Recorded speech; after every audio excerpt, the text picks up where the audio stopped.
વડોદરા શહેર આમ આદમી પાર્ટી દ્વારા આજે રાજનેતા, કાયદાશાસ્ત્રી, તત્વચિંતક અને જેણે બંધારણની અંદર ખૂબ મોટો સિંહ ફાળો આપ્યો હતો એવા આપણા ડૉક્ટર બાબા સાહેબ આંબેડકરની આજે પુણ્યતિથિ છે, ત્યારે અમે એમને શ્રદ્ધાસુમન અર્પણ કર્યા છે, કોટી કોટી વંદન કર્યા છે.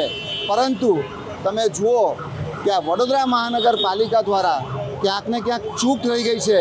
જે રીતે અત્યારે હું તો કહું છું, કોઈ પણ મહાનુભાવ હોય જેણે દેશના અંદર ખૂબ મોટો સિંહ ફાળો આપ્યો હોય એવા જે મહાન વિભૂતિઓ છે, એમના જન્મ હોય કે એમનો શ્રદ્ધાંજલિનો કાર્યક્રમ હોય, એવા સ્ટેચ્યુની સામે થોડુંક રંગરોગાન થવું જોઈએ, થોડાક સુશોભિત થવા જોઈએ, ફૂલોનો શણગાર થવો જોઈએ. પણ તમે જુઓ કે આ જગ્યા પર કોઈ પણ પ્રકારનો કાર્યક્રમ કરવામાં નથી આવ્યો. કોઈ પણ તમે જુઓ, એકદમ આપણને દુઃખ થાય.